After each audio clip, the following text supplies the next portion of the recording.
नमस्कार, अस्सलाम वालेकुम, सत श्री अकाल. Şu takdir kelamlara hoşça olmak. Arzu da पता इलेक्शन पार्टी चुप पार्लियामेंट इलेक्शन चुप.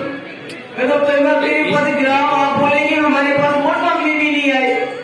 तो मैंने कहा बताओ तुम उस ग्राम किया, मैं आपके पास आऊं और आप सब लोगों से गुजारिश करूं.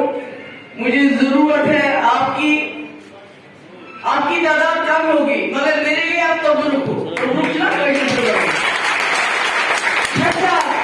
जिसको कहते हैं प्रसाद थोड़ा होता है मगर उसकी बहुत बड़ी कीमत होती है. तो इसलिए मैं आपके पास आई यहाँ.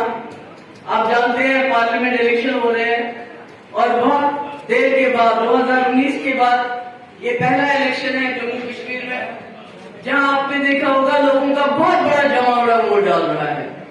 वो किस लिए वोट डाल रहा है, क्यों वोट डाल रहा है, मुझे ज्यादा बताने की जरूरत नहीं है.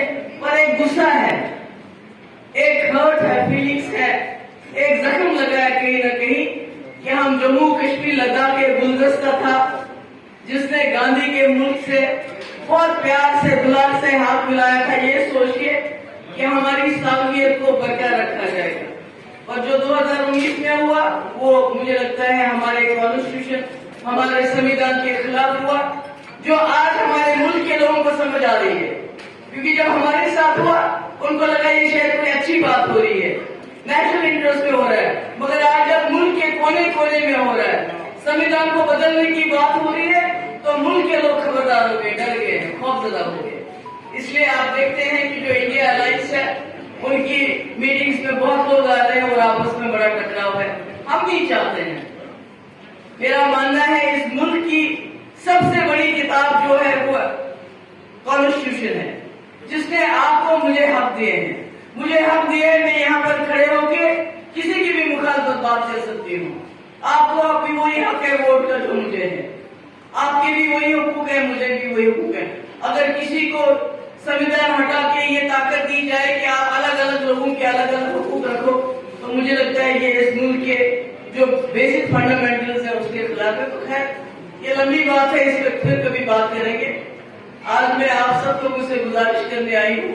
तो बड़ा तकलीफ है सर, मैं तो अभी यहाँ आधा घंटा यहाँ बैठी और मुझे इतनी गर्मी महसूस हो रही है. तो खासकर जो हमारे बुजुर्ग लोग होंगे उन पे क्या गुजरती होगी इसका अंदाजा मुझे है और शायद इसका अंदाजा मुफ्ती साहब को भी था. क्योंकि इसमें नाइंश मुफ्ती साहब की जो मदर थी जब हम दिल्ली में थे नेचुरली उनकी उम्र रसीदा थी. सब दोस्त सासा मदा रोती रहती थी, अल्लाह ताला से दुआ करती थी कि अगर जब मैं मरूंगी तो मुझे अपनी जमीन लास्ट में मिलनी चाहिए, कि खुदा ना खासा मेरी कब्र कहीं कश्मीर से बाहर नहीं होनी चाहिए. तो इसलिए मैं समझती हूँ आपकी तकलीफ आपके दुख को समझती हूँ. मैं ये भी जानती हूँ जो जवान लोग हैं वो तो अपना करियर अपनी जिंदगी बनाने के लिए उनकी एक दौड़ लगी होती है, वो अलग उनका एक होता है एंगेजमेंट. मगर जो बुजुर्ग लोग होते हैं जो तरसते हैं इस वक्त भी वहाँ कश्मीर के छाये को, वो कश्मीर की छोटी छोटी नदियों को, तो वो गर्मी में क्या करते होंगे उसका मुझे अंदाजा है. और कहीं ना कहीं शर्मिंदगी भी है. जैसे मेरे वालिद मुफ्ती साहब जब हम अकेले होते थे तो बात ये करते थे, कहते थे महबूब से नहीं पता मिनिस्क्यूल माइनॉरिटी ऐसे बचे. हालांकि आपको पता है सबसे ज्यादा जो तकलीफ हुई और जो शुरुआत हुई वो हमारे घर से हुई. हमने भी बहुत तकलीफ उठाई मगर उनको लगता था ये माइनॉरिटी मेजॉरिटी का जो होता है एक ऐसा रिश्ता होता है इसको बचाना होता है. तो वो उनको अपनी जगह वो खलिश थी और शायद यही वजह है जब वो वजीर आला बने तो उन्होंने सबसे ज्यादा कोशिश की. क्योंकि मैं भी पली बड़ी हूँ कश्मीरी पंडितों के घर में. बस मन का अपनी गायमत माना नहीं, अपने पता जबरदस्ती हमें निकालते थे, उनके घर से लेके आते थे, हम कहते थे वही बैठना है. इसी तरह जम्मू में मैं केडी सेठी के यहाँ होती थी तो मेरा हिंदू कश्मीरी पंडित सरदार जो है बड़ा मिला जुला मेरा रहा है, बचपन रहा है सबके साथ. तो इसलिए मैं समझती हूँ कि हम दोनों का साथ साथ रहना कितना जरूरी है.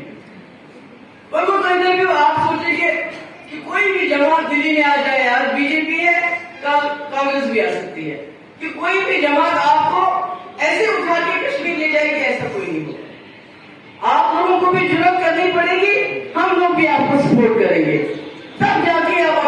में बस सकते हैं। मैंने पिछली बार कहा था गवर्नर साहब से, मैंने कहा था ये जो आप कुछ मरने जमीन की बात करते हो, इसमें पहली प्रायोरिटी कश्मीरी पंडितों को दे दो। कश्मीर में 1 कमरा 2 कमरा अपने हिसाब से बना सकते, क्योंकि फ्लैट में रहना वो जम्मू और कश्मीर के बराबर ही हो जाता है। मगर अगर कोई जमीन जो डिमार्केट मेरे वक्त में हुई थी, कई जगह पे जमीन डिमार्केट हुई थी, जैसे परदेश साहब ने कहा हालात ऐसे खराब हो गए वो हम नहीं कर सके। मैं चाहती हूँ कि कुछ मरले अगर 2 कमरे 3 कमरे ऐसे ऐसे बनाए, बड़ा खूबसूरत बनेगा वो। और मैं चाहूंगी कि इसके लिए मैं काम करूं।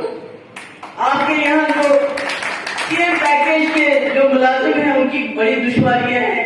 एक तो उनको एट पार लाना चाहिए जो हमारे रेगुलर मुलाजिम हैं।